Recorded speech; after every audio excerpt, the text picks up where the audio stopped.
Hi, I'm Matt Joyner, and this is part 4 of our series of videos on demystifying your deal, helping you understand all that's going on in the legal process of buying or selling a business. Here in part 4, we're going to talk about issues with regard to third parties to the deal. Now, frequently the buyer and seller get so wrapped up in the deal making between themselves, they can forget that there are other parties besides them who are impacted and need to be involved in the deal process. We're going to talk about 3 different third parties that frequently come up in the deal process. First, frequently the business being sold is operated in leased premises. That means there's a lease to deal with, and more than that, that means there's a landlord to deal with. The buyer and the seller need to figure out when the right time is to approach the landlord and let them know that the business is being sold so that they can get the approval of the landlord for the assignment of the lease. The standard commercial lease will have a provision in it that prohibits assignment of the lease to a third party to another party without the landlord's prior approval. Frequently, landlords don't care. They're happy to have in the space a credit-worthy party who will pick up the lease and go with it. But depending upon the economic times and the circumstances of the landlord, they may not want to assign that lease, or they may want to renegotiate that lease and have a completely new lease with the purchaser. That's something that the purchaser needs to flesh out quickly, because that's something that can become a major impediment to the deal. Okay, we've talked about landlords. Let's talk about the seller's creditors. Frequently, when a business is sold, the seller has lenders and other creditors that need to be paid.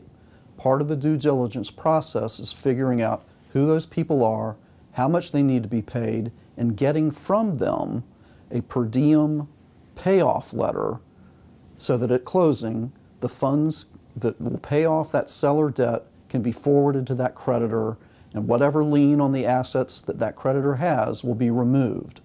Consequently, part of the process of the diligence is discovering the seller's creditors and getting from them that payoff information, making them aware of the timing of the deal and that the payment of the funds will be coming, and getting their assurance that their security documentation on the assets will be removed from the public record.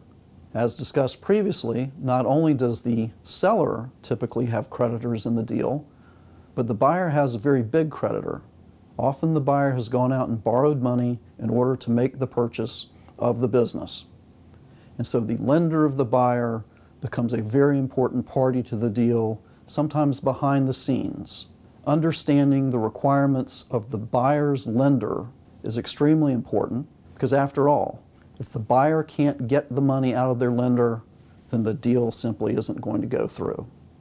In addition to landlords, sellers' creditors, buyers' lenders, there are other third parties that are frequently involved in a deal. Sometimes the business being sold is subject to a license or a permit from a state authority or a licensing board that will need to be transferred to the buyer at the closing.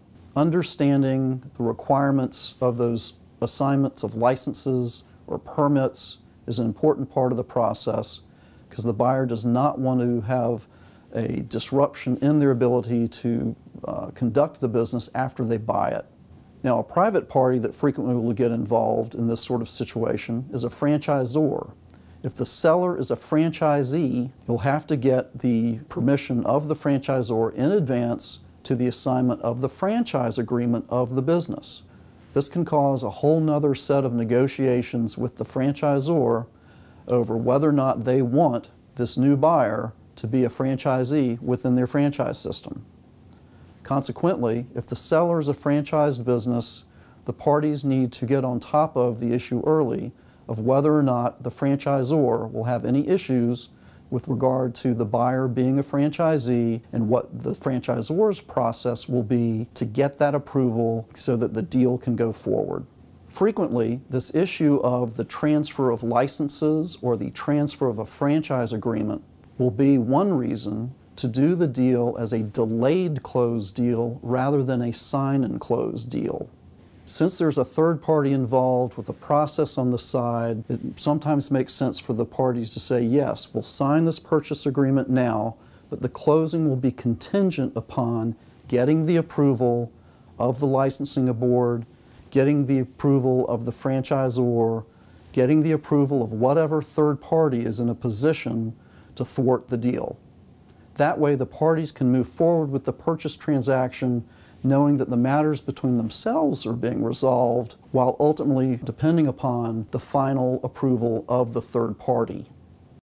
So here in the fourth part of our 5-part series on the demystification of your deal, we've taken a look at the issues with regard to third parties to the deal: landlords, lenders, other creditors, franchisors, licensors, state parties, people who are interested in the deal and can thwart a deal if they're not handled properly. Next up, in part 5 of our series, we'll take a look at closing and post-closing. I'm Matt Joyner. Thanks for watching. If you need legal advice for your business in North Carolina, call Matt, send him an email, or connect with him on LinkedIn.